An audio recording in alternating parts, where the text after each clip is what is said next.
Before we start, I have a little task for you. I want you to think about your most beloved friend groups. Perhaps those you relate to the most, whether it's certain interests, hobbies, fashion senses, or maybe even humor. Now, imagine them to have never existed with you for your whole life from the beginning. The question is, how would you be different without the influence with your friends?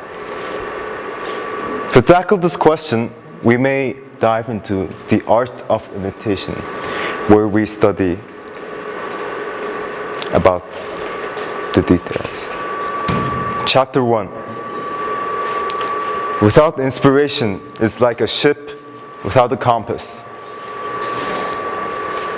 In the world of music, John Clayton Mayer is a highly acclaimed American singer-songwriter who has won 7 Grammy Awards.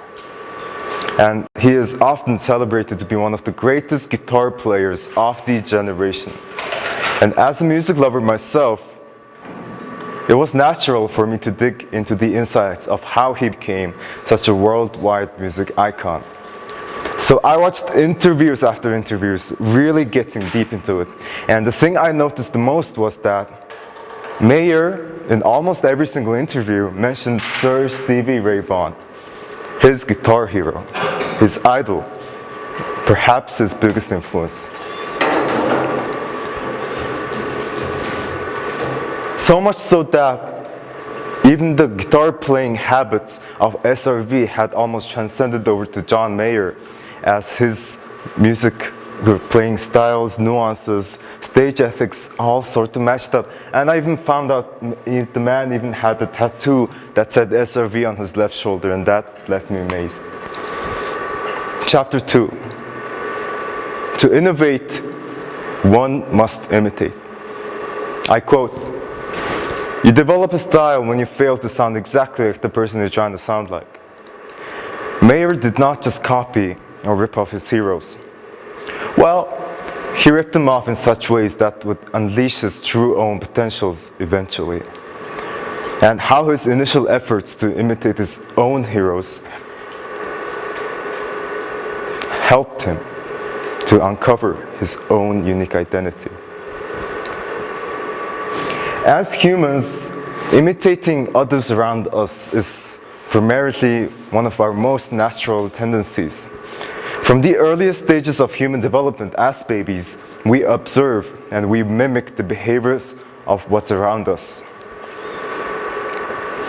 The social-cultural theory of cognitive development is a study conducted by the Medical School of Wisconsin, and it goes way beyond my presentation here to show the intricate details of it, as imitation by itself does not root for the entirety of the complex multi-phase structure of it. However,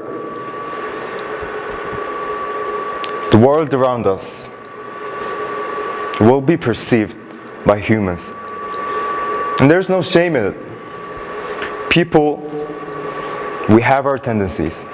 And after all, everybody knows humans are social creatures. In a 1995 interview in Wired magazine, Steve Jobs once said, "Creativity is just connecting things."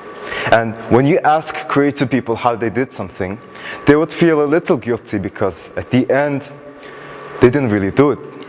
They just saw something. And after a while, it seemed kind of obvious to them. There's a famous quote, "Good artists copy, but great artists steal," said by the one and only Mr. Pablo Picasso. For many, one of the most creative and imaginative minds that roamed the earth.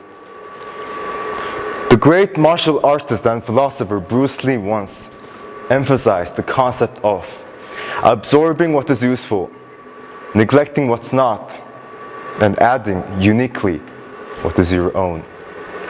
These concepts all together intertwine to suggest that imitation is not just mere copying. However, it's a process of 3 things: observation, analysis, and adaptation. You may have heard at least once in your life, you are the average of the 5 people around you. And that couldn't be more true when we become aware of the art of imitation.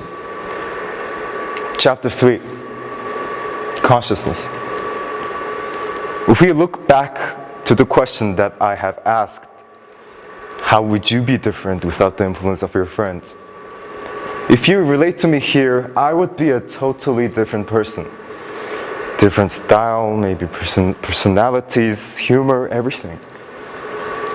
To make evident, we could inspect our behaviors of how we act in all of our different friend groups that we may be in.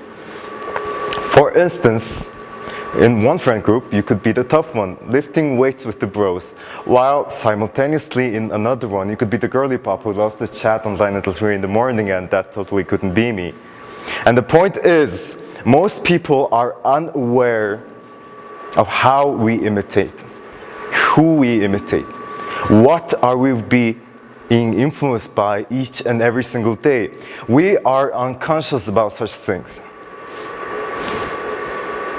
And the process of imitation could be a beautiful thing, but a tragedy if one cannot control what enters the state of mind. We may observe and we may adapt, but there must always be the most important step of imitation: analysis, how you comprehend imitation. So in the end, at the end of the argument, at the end of the day, you will be influenced. No matter what, it is completely natural for you to adapt into what's around you. But it is important to be aware and conscious of who we adapt, what we're adapting into, who are our influences. These are the big questions that we have to be conscious about.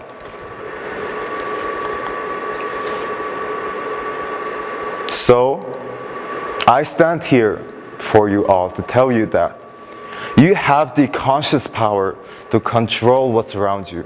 You have the power to control what enters your mental factory, to surround yourself with the people you admire, with the people you trust, the people you love.